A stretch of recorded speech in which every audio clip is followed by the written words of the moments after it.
गणपतिस्य यो नमो नमः नमो गुणेभ्यो गुणवद्भ्यश्च ओ नमो नमः। यस सभामा उपस्थित हुनुभएका सम्पूर्ण आदरणीय जनमा मेरो नमस्कार। र आज हामी यस सभामा अब आजको कार्यक्रमलाई हामी अगाडि बढाउँदैछौँ र यस कार्यक्रममा यहाँको उपस्थितिले एउटा गरिमा जोडेको छ र हामी यसका लागि यहाँप्रति आभार छौँ। मञ्चमा मैले यहाँ आसन ग्रहणका निम्ति हामी समक्ष हाम्रा महामहिम झक्क प्रसाद आचार्यज्यू आइसक्नु भएको छ र अब म मञ्च आसनको कार्यक्रमलाई अगाडि बढाउँछु। सभापतिको आसनका निम्ति कृष्ण प्रसाद सर देवकोटा लुसुन एकाडेमीका कोषाध्यक्ष तथा जरा फाउन्डेसनका अध्यक्ष हुनुहुन्छ। उहाँ जेल कवि पनि हुनुहुन्छ। उहाँलाई सभापतिको आज पदभार ग्रहण गर्नका लागि बोलाए।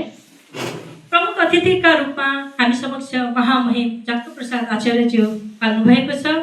उहाँ कलकत्तामा नेपाली महावाणिज्य दूतको दायित्व सम्हालिरहनु भएको छ। Honourable कन्सलेट general mister झक्क Prasad Acharya अध्यक्षज्यू श्री खेमराज बराज्यूलाई अग्रासनमा म नियुक्त गर्दछु। सफलीभूत बनाउनका लागि एउटा विशिष्ट हात हाम्रा पछाडि छ र उहाँलाई पनि संयोजक यस कार्यक्रमका भारतका लागि संयोजकका रूपमा भारत नेपाल जनसांस्कृतिक मञ्चका पूर्व अध्यक्षज्यू श्री नारायण कुमार राईज्यूलाई पनि म अग्रासनमा नियुक्त गर्दछु। प्रज्ञा प्रतिष्ठानको रूपमा आएको एउटा गैर सरकारी गैर नाफामूलक साहित्यिक संस्था हो, जसलाई हामीले साहित्यको विकासका निमित्त विभिन्न देशहरूसँग काम गर्दै आइरहेका छौँ। सांस्कृतिक रूपमा र भाषिक रूपमा साहित्यिक रूपमा यसलाई अगाडि बढाउँदै आइरहेका छौँ। आज हामी कलकत्ताको यो ऐतिहासिक धरतीमा देवकोटा लुसुन प्रज्ञा प्रतिष्ठानको आयोजनामा हुन लागेको यो बहुभाषिक कविता वाचन एवं देवकोटा नेपालका महाकवि लक्ष्मीप्रसाद देवकोटाका विषयमा नेपालका चर्चित कलाकारहरूले सृजना गर्नुभएका कलाहरूको भिजुअल डकुमेन्ट्री यहाँ प्रदर्शन गर्न गइरहेका छौँ। यो चित्रकला प्रदर्शनी यो काव्यगोष्ठी एउटा सांस्कृतिक साहित्यिक पर्व हो भन्ने लाग्दछ। यो चाहिँ हाम्रो सम्बन्धको जीवन्तता हो भन्ने पनि लाग्दछ, किनभने हामी जसरी हिमालयका पहाडहरू एकअर्कासँग जोडिएका छन् त्यसरी नै हाम्रा भाषा साहित्य र संस्कृति पनि अविभाज्य रूपमा गाँसिएका छन्। महाकवि देवकोटाले नेपाली साहित्यलाई जुन उचाइ दिनुभयो त्यो प्रेरणा आज यहाँ पनि छ।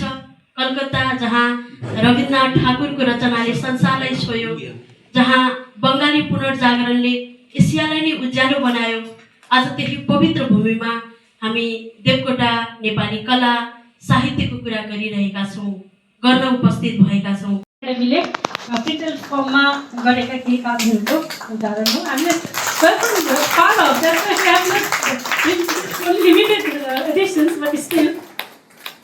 नमस्कार। আজকে আমরা কলকাতার মধ্যে ভারত নেপাল জনমৈত্রী সাংস্কৃতিক মঞ্চ কলকাতা আর লুসুন একাডেমি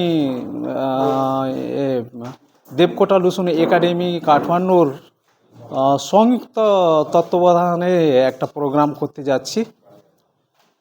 এইটা নেপাল আর ভারতের একটা সাহিত্যিক আমাদের একটা কি বলবো যেটা এক্সচেঞ্জ কালচারাল এক্সচেঞ্জ প্রোগ্রামের মাধ্যম থেকে আজকে এখানে প্রস্তুত হচ্ছি। নেপাল থেকে এসছেন আমাদের কৃষ্ণ প্রসাই আর সৃজনা শর্মা জুনিয়র সিনিয়র দুজন। আর এইখানে কলকাতা থেকে অনেকগুলো কবিগুলো এইখানে আসছেন, কিছু এসে গেছেন। বিভিন্ন সংস্থার যে ডিগনিটারিসরা এইখানে আসছেন, সবাই এইখানে আজকে জড়িত হয়ে এই প্রোগ্রাম আমরা করতে যাচ্ছি। এই প্রোগ্রামের একটা অনুষ্ঠানটাকে একটা सफलीभूत करार जने हाम्रा कामना गर्छु। म नेपालीमा भन्न चाहन्छु, हाम्रो यो भारत नेपाल जनमैत्री सांस्कृतिक मञ्च कलकत्ता अनि देवकोटा लुसुन एकाडेमी काठमाडौँको दुई संस्थाको चाहिँ बिचमा यो कार्यक्रम हामीहरूले एउटा साहित्यिक अनुष्ठान गर्न गइरहेका छौँ। आज लक्ष्मीप्रसाद देवकोटाको चाहिँ जीवनी सम्बन्धीका चाहिँ विभिन्न यहाँ हामीहरूले प्रोजेक्टरको माध्यमबाट डिजिटलाइज गरेर चाहिँ यहाँ प्रदर्शनी गर्ने काम भइरहेको छ। अहिले यहाँ हामीसित केही साहित्यकारहरू जोडिसक्नु भएको छ। यहाँ भारतीय साहित्यकार विभिन्न भाषी व्यक्तिहरू आउँदै हुनुहुन्छ। नेपाली महावाणिज्य दूत यहाँ आइरहनु भएको छ, उहाँ पनि आइपुग्ने अवस्थामा हुनुहुन्छ र हामी केही छिनमै यो कार्यक्रम चाहिँ सुरुवात गर्दैछौँ भन्दै सबैलाई चाहिँ स्वागत जनाउँदै आज यो कार्यक्रम यहाँ सुरु भएको चाहिँ मैले जानकारी गराउन चाहेँ। धन्यवाद। नमस्कार। कलकत्ताको यो भूमिमा आएर धेरै खुसी लागिरहेको छ। कलकत्तासित नेपालको सम्बन्ध धेरै पुरानो हो र त्यसैको निरन्तरता आज पनि हामी महाकवि लक्ष्मीप्रसाद देवकोटा यहाँ स्वयं आउनुभएको थियो र उहाँकै केही कलाकृतिहरूलाई चाहिँ डिजिटलाइज फर्ममा चाहिँ हामीले कलकत्तामा रहनुभएका महानुभावहरूलाई देखाउनको लागि देवकोटा लुसुन एकाडेमीले को नेतृत्व गरेर हामी 3 जनाको टोली यहाँ जनसांस्कृतिक मञ्च भारत नेपाल जनसांस्कृतिक मञ्चसित सहकार्य गर्दै तपाईहरू सामु उपस्थित भएका छौँ र आजको यो कार्यक्रममा हामीले भारत तथा नेपालका कविहरूलाई पनि सुन्नेछौँ र नेपाली मात्रै होइन, यहाँनिर हामीले हिन्दी बङ्गला भाषाका कविहरूलाई पनि आमन्त्रित गरेका छौँ र यसै कारणले यो आजको कार्यक्रम बहुभाषी कवि गोष्ठीको रूपमा पनि यहाँ आयोजना हुन लागिरहेको छ। सबैभन्दा नमस्कार। म कृष्ण प्रसाई, देवकोटा लुसुन एकाडेमीको कोषाध्यक्ष। आज चाहिँ नै हामी भारत नेपालका कविहरू, विशेष गरेर भारत कलकत्तामा रहनुहुने कविहरू जो हुनुहुन्छ, नेपाली भाषी कविहरू, बङ्गाली भाषी कविहरू, हिन्दी भाषी कविहरूको एउटा सानो कार्यक्रम गर्दैछौँ। यो चाहिँ नै हाम्रो नेपाल जनमैत्री सांस्कृतिक मञ्च कोलकाता र देवकोटा लुसुन एकाडेमी काठमाडौँको तत्त्वावधानमा हुन गइरहेको छ। हामी आशा गर्छौँ हामी राम्रा कविताहरू सुन्नेछौँ र हाम्रो भारत नेपालको सम्बन्ध युगयुगसम्म राम्रो हिसाबले रहिरहोस् भन्ने म शुभकामनासहित यहाँहरू सबैलाई धन्यवाद दिन चाहन्छु। धन्यवाद।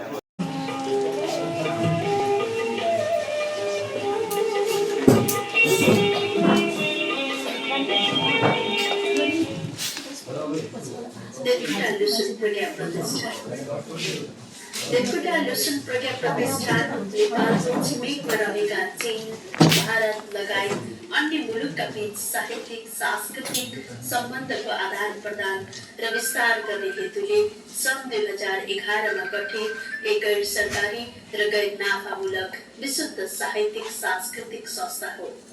यो नेपाल सरकारको परराष्ट्र मन्त्रालय र संस्कृति तथा पर्यटन मन्त्रालयको स्वीकृति लिए काठमाडौँ जिल्ला प्रशासन कार्यालयमा विधिवत दर्ता भएको प्रतिष्ठान हो।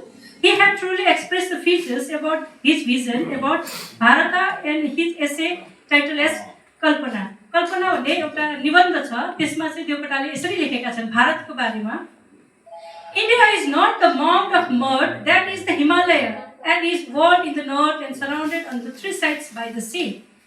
I see India as it is depicted in the heartland. True India is reflected in Vyasa's imagination, Valmiki's poetry, Kalidasa's compositions, and the imaginative explorations of sages and the true judgments. My India is huge and there are no countries comparable to it. I find the face of true India in the beautiful origin stories of our ancestors, in the reflection of our Vedic truth, in the truthful glimpses of the Puranic men, in those millions of immortal truth-reflecting idols and the talents, in the crafts and paintings, in those unique expressions of devotions and emotions that constitute Indian culture and civilization.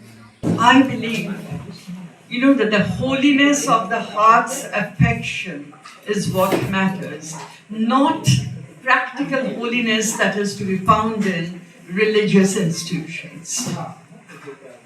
दिल से अगर साफ हो तो वो सबसे बड़ी भगवान की अमानत दान है. So So, and that is not limited to the educated or the to the educated or the rich. Even the poorest of coolies are your saviors when you are on a treacherous Himalayan trek. Anna? I'm really grateful and thankful to the members of Devkota Zulu Academy and Bharat Nepal Sanskrit Manch. And my special thanks goes to Mr. Krishna Prasad for inviting me here. I had the privilege to be present in 2017 in Kathmandu,